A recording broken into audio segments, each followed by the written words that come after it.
Olá pessoal, tudo bem? Vamos dar continuidade então ao nosso tema, de custeio de produtos.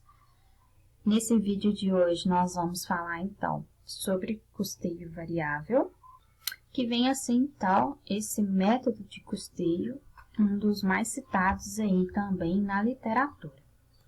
Quando a gente fala de custeio variável, ele também pode ser chamado de custeio gerencial, tá? E às vezes eu vou falar só para vocês, é custeio ou gerencial, ou demonstração de resultado gerencial. Estou falando relacionado ao custeio variável, tá bom?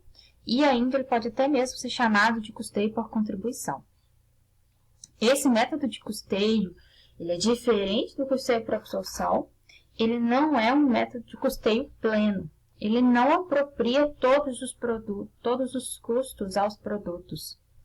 Neste método aqui, os custos fixos ou os custos indiretos, eles não são apropriados aos produtos. Lembram lá que no custeio por absorção a gente faz uma espécie de estimativa, a gente já faz um rateio para apropriar esses custos indiretos? Então, essas estimativas, essa apropriação por meio de rateio, ela pode gerar aí alguma imprecisão, porque você não tem 100% de certeza que você está fazendo a apropriação correta. Às vezes você pode usar um método ou outro que podem, assim, teoricamente estar corretos e chegar a resultados diferentes, tá? Então, para evitar esses problemas causados pelos custos indiretos, os custos fixos da empresa, esse método de custeio, ele apropria aos produtos somente os custos que são variáveis. Então, os produtos vão receber somente os custos variáveis. E os fixos, Mas e os custos fixos? O que acontece com eles? Eles vão ser tratados como se fossem despesas do período. Então, lembram lá da demonstração de resultado? Onde a gente tem as despesas? Então, os custos fixos, eles vão ser tratados como se fossem despesas. Tá? A gente sabe que não é despesa, mas eles vão ser tratados nesse método como se fosse. Então, o custeio variável, ele aloca os custos variáveis aos produtos, ficando os fixos separados, considerados como despesas, indo diretamente para o resultado. Então, quando eu falo que vai para o resultado, vai para a demonstração de resultado do exercício, que é para a DRE, tá bom? E para os estoques, só vão, como consequência, os custos variáveis. Então, para o custo do produto aqui, eu estou falando somente de custos variáveis. Esse método de custeio, que também é chamado um método de custeio gerencial, tá? Ele é importante para a tomada de decisão dentro da empresa. Então, a maneira como essa empresa ela vai calcular os custos dela, vai influenciar no resultado do exercício. Quando a gente está falando aí do confronto entre receitas e custos, onde a gente vai obter o nosso resultado, o nosso lucro bruto, o custeio variável, então, ele traz uma abordagem diferente. Porque aqui, no caso, ele não considera esses custos fixos, que são apropriados por métodos de rateio, que devem ser considerados como despesas.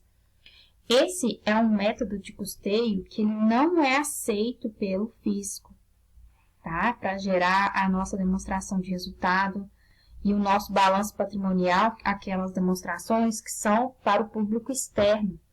Então, a empresa ela pode utilizar o custeio variável, mas ela é uma informação interna dessa empresa. Tá bom?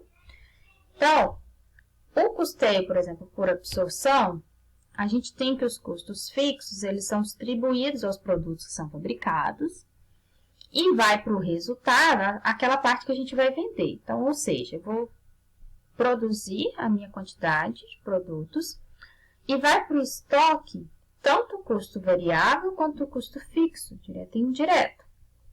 Tá? E a gente, quando faz o custo do produto vendido, a gente pega aquele custo total do produto e vê quanto que a gente vai vender, quantas unidades vão ser vendidas. As partes dos custos fixos, né, distribuídos entre os produtos que não forem vendidos, ela permanece no estoque. Então, ela afeta o resultado do exercício dessa forma, tá? Por quê? No custeio variável, o custo fixo ele vai direto no período. No custeio por absorção, não. A parte que não foi vendida, ela permanece no estoque, tá? A gente tem, né, nas demonstrações contábeis, a base do custeio variável, quando a gente faz a DRE, a gente encontra a margem de contribuição. E aí, vocês vão ver no próximo exemplo que quando a gente fala de custeio por absorção, nem sempre o lucro, né, ele acompanha a direção das vendas. E no custeio variável, a gente consegue identificar isso. A gente consegue identificar que a margem de contribuição ela vai acompanhar a direção das vendas. Ou seja, se aumenta as minhas vendas, aumenta a minha margem de contribuição. Então, no custeio variável, a gente tem, por exemplo, a margem de contribuição por produto, quanto que cada produto contribui para a empresa, para o lucro da empresa. E já no custeio por absorção, não, a gente encontra o lucro por produto. E a gente não encontra lucro por produto no custeio variável. Então, a margem de contribuição, ela vai ser uma informação muito importante para a gente no custeio variável. A gente vai ver mais um pouquinho sobre ela agora nos próximos slides.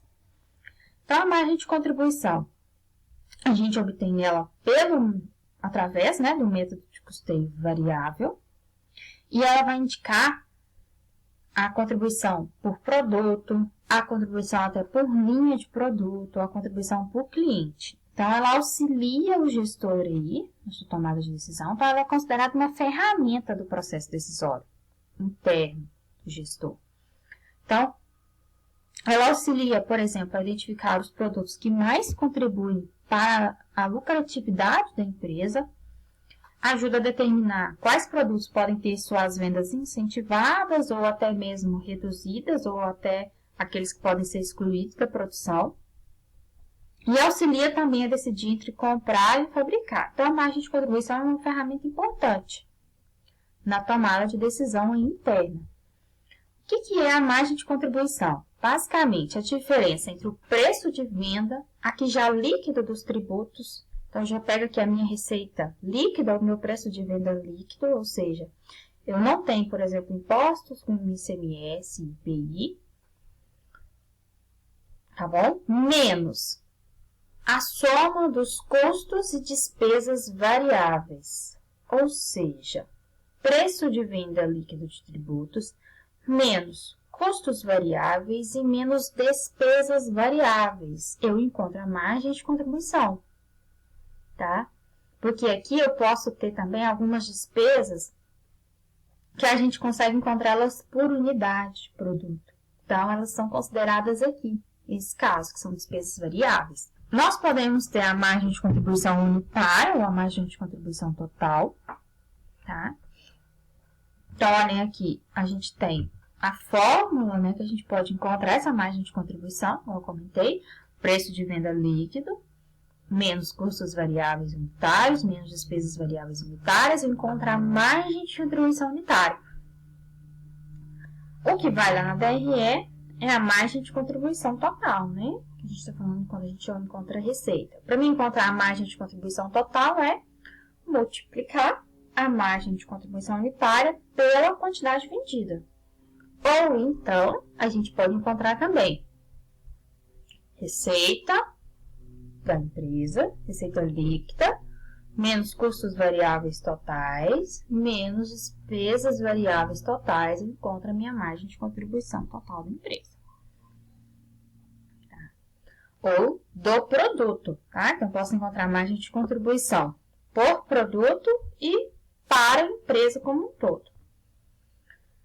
Então, a margem de contribuição, ela vai mostrar quanto cada produto contribui para o lucro da empresa, porque eu consigo identificar essa margem de contribuição por produto, por linha de produção, e aí a empresa vai começar a ter lucro somente depois dessa margem de contribuição.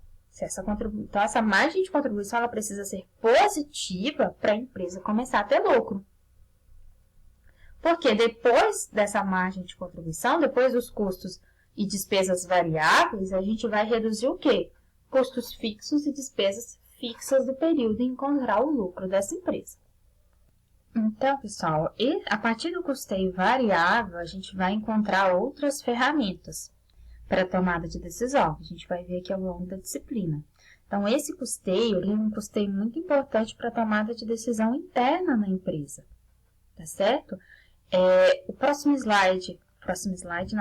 apresentação, a gente vai falar, então, de um exemplo, onde eu vou fazer um exemplo, primeiro, pelo custeio variável e pelo custeio para absorção e pelo custeio variável.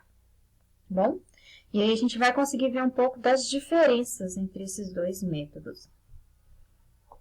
Então, novamente, aqui estão as nossas referências.